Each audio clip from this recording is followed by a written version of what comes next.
ఓం నమ శివాయ. ఓం శివ. ఓం సాయిరామ్. సాయిరామ్ బాబా. సాయిరామ్ బాబా. ఒక ప్రశ్న బాబా. ఆది సనాతన ధర్మం అంటే చాలా గొప్పది. ఆ ధర్మం గురించి, ఆ ధర్మం యొక్క విశిష్టత గురించి ఒకసారి మాకు తెలియజేయండి. ఆది సనాతన దేవీ దేవతా ధర్మం అని కూడా అంటారు కదా, దాని అర్థము, దాని విశిష్టత ఒకసారి తెలియజేయండి బాబా. సాయిరామ్. సాయిరామ్. ఆది సనాతన ధర్మం అసలు ఉన్నదే ఆది సనాతన ధర్మం. ఉన్నదే ఒకే ధర్మం. సృష్టిని సృష్టించినప్పుడు మొట్టమొదలుగా భగవంతుడు ఏ ధర్మాన్ని సృష్టించిండంటే ఆది సనాతన ధర్మాన్నే సృష్టించింది. ఆది అంటే మొట్టమొదటి, సనాతన ధర్మం అంటే దేవీ దేవతా ధర్మం. అంటే ప్రతి ఆత్మ యొక్క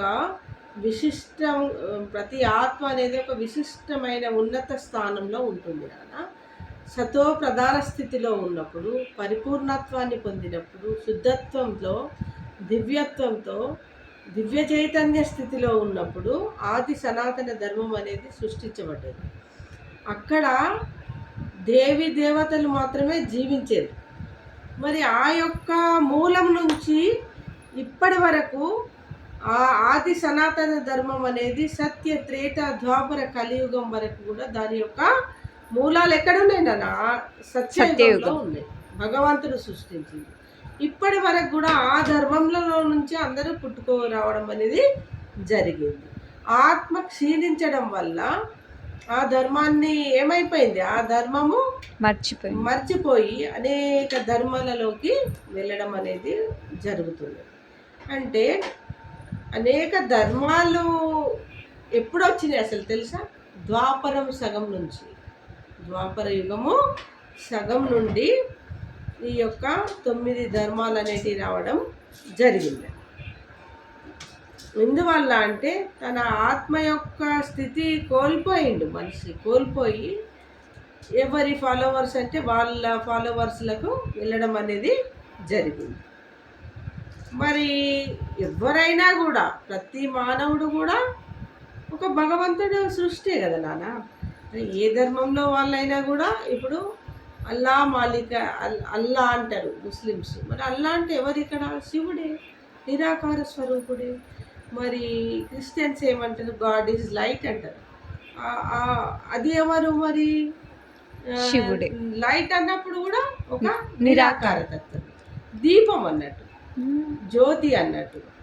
అంటే ప్రతి వారు చెప్పేది ఒకటే, కాకపోతే మా ధర్మం వేరని వాళ్ళు చెప్పారు. వాళ్ళ ఫాలోవర్స్ వాళ్ళ ధర్మాలను ఏర్పరచుకోవడం అనేది జరిగింది. యేసు ప్రభు అయినా, మహమ్మద్ ప్రవక్త అయినా భగవంతుడు ఒక్కడే అని చెప్పింది.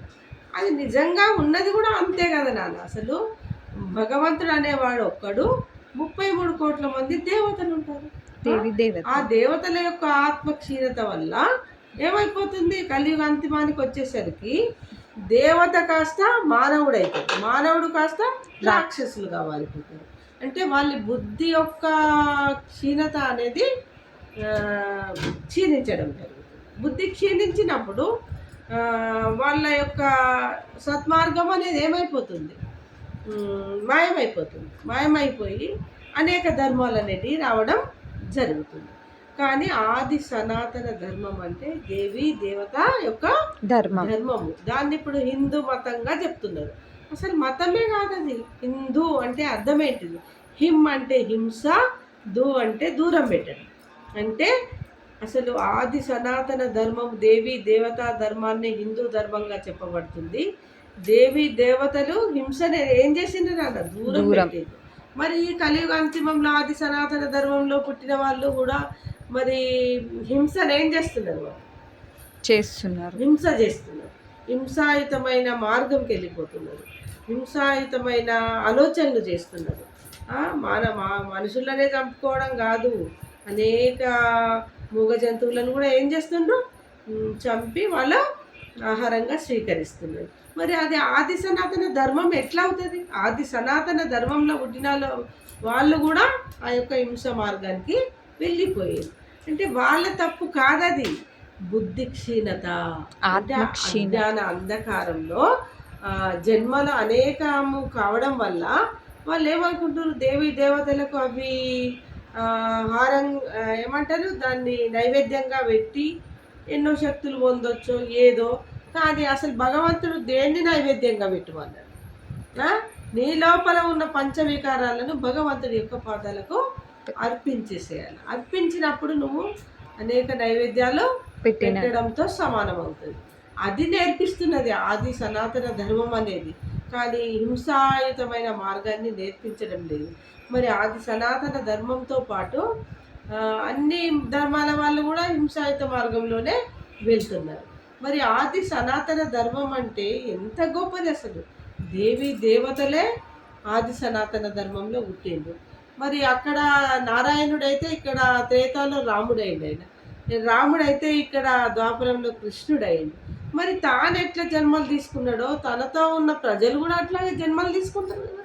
తీసుకున్నప్పుడు మరి కలియుగం వచ్చేసరికి మరి ఒక దేవతగా ఆయన మానవునిగా జన్మ తీసుకుంటాడు కదా. ఇక్కడ దేవుడు అయినప్పుడు ఇక్కడ మానవునిగా తీసుకుంటాడు.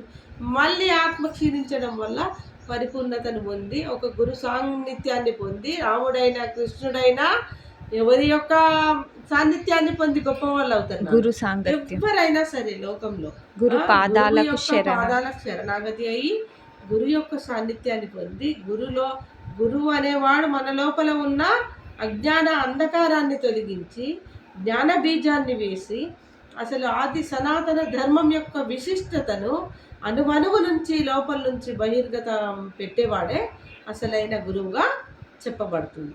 అసలు ఆది సనాతన ధర్మం అనేది మొదలు మూలాల నుంచి, అంటే ఎక్కడి నుంచి నాన్న, సత్యయుగం నుంచి మొదలై కలియుగ అంతిమం వరకు కూడా ఉన్నది.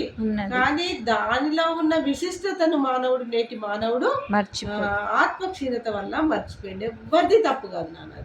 కాబట్టి మానవుని యొక్క జన్మల అనుసారము ఆత్మలో ఉన్నటువంటి శక్తి నశించడం వల్ల, అసలైన నిజమైన ఆత్మ స్టేజ్ను కోల్పోవడం వల్ల, దేహాభిమానంలోకి రావడం వల్ల ఆది సనాతన ధర్మం యొక్క విశిష్టతను వాళ్ళు ఏమైపోయింది నాన్న, లోపల నుంచి అంతర్ముఖంగా వాళ్ళు మర్చిపోవడం అనేది జరిగింది. మరియు దాని యొక్క అంతర్ముఖంలో నుంచి బయటకి తీసుకొచ్చేది ఎవరు? వికారాలను వెళ్ళగొట్టి అరిషడ్వర్గాలను దాటి మరి ఆది సనాతన ధర్మం యొక్క గొప్పతనాన్ని మన లోపల నుంచి మనం ఏం చేయాలో పరిపక్వితం చేసుకునే స్టేజ్ను ఎవరు తీసుకురాగలుగుతారు? సాక్షాత్ ఒక గురువుకు మాత్రమే సాధ్యమవుతుంది. కాబట్టి ఈ భారతదేశంలో అనేక గొప్ప గురువుల జన్మలు కూడా ఇక్కడ జరిగినాయి. కాబట్టి ప్రతి యుగంలో కూడా ఒక గురువు యొక్క విశిష్టత అనేది ఉన్నది.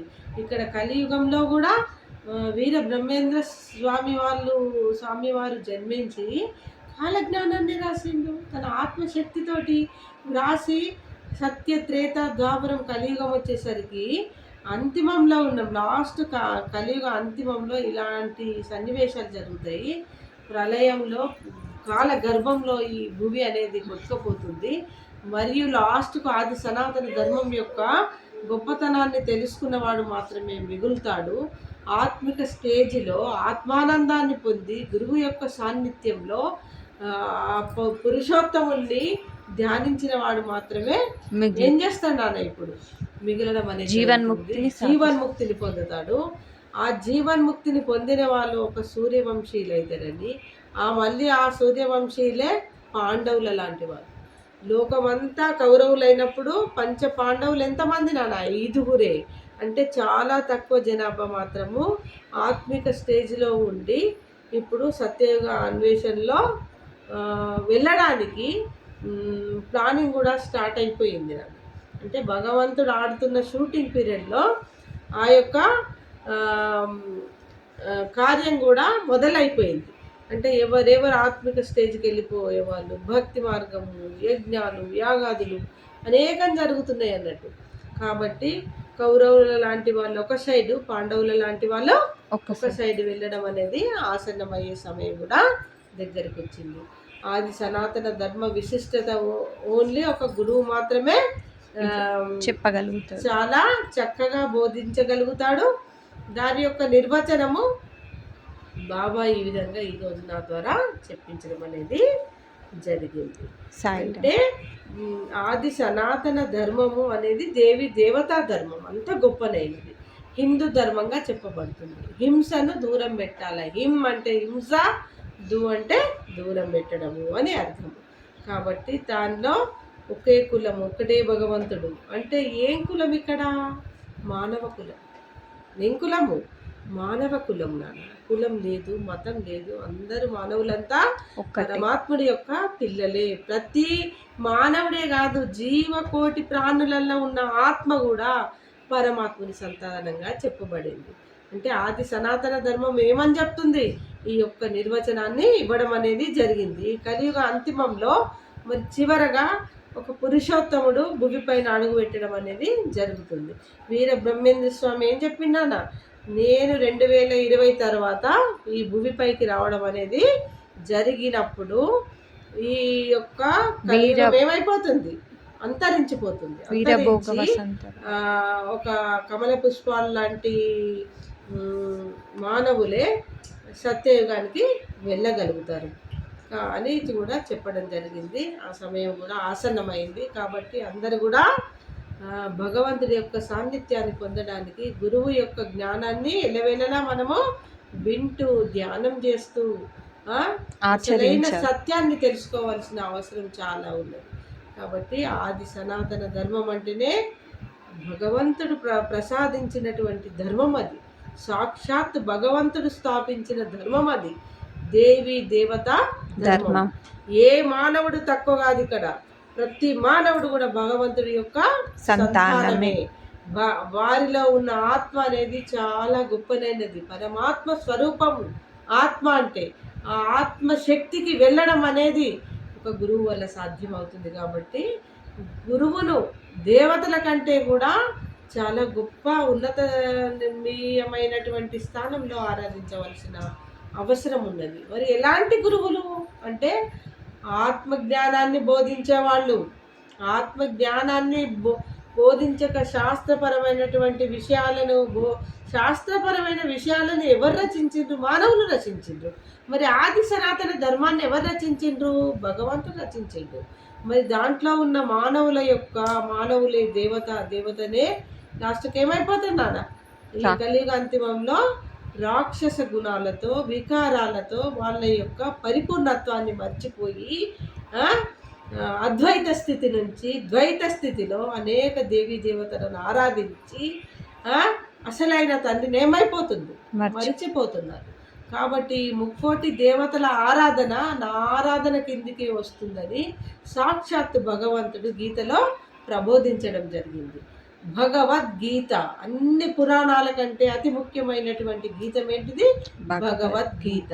అంటే భగవంతుడి నోటి నుంచి వచ్చినటువంటి మాటలు అని అర్థం అన్నట్టు.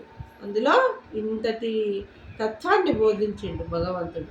కాబట్టి దాన్ని మనము భగవద్గీతను చదవాల్సిన అవసరం ప్రతి ఒక్కరికి కూడా ఉన్నది. ప్రతి సమస్యకు పరిష్కారం అనేది ఓన్లీ భగవద్గీతనే ఇస్తుంది. సాక్షాత్ ఇప్పుడు కలియుగ అంతిమంలో అమర్నాథుడు ప్రవేశించడం జరిగింది. ఆ అమర్నాథుడే ఎవరు? వీర బ్రహ్మేంద్ర స్వామిగా చెప్పబడుతున్నది. కాబట్టి ఆయన కూడా జన్మ తీసుకున్నాడు. ఇప్పుడు ఆయన వచ్చే సమయం ఆరంభం అవుతున్నది. ఆది సనాతన ధర్మం గురించి, గొప్పతనం గురించి, విశిష్టత గురించి రోజు రోజుకు దాని యొక్క గొప్పతనం అనేది ప్రాచుర్యంలోకి రాబోతున్నదని బాబావారి ఈనాడు ఆ పరమశివుడు నా ద్వారా ఈ జ్ఞానామృతాన్ని ఈనాడు నా నోటి నుంచి చెప్పించడం అనేది జరిగింది. ఇది విన్నవారు కూడా చాలా అదృష్టవంతులుగా భావిస్తున్నా. ఇంతటి జ్ఞానాన్ని భగవంతుడు నాకు ఇచ్చినందుకు ఆయనకు శతకోటి వందనాలు తెలియజేస్తాను. సాయిరామ్.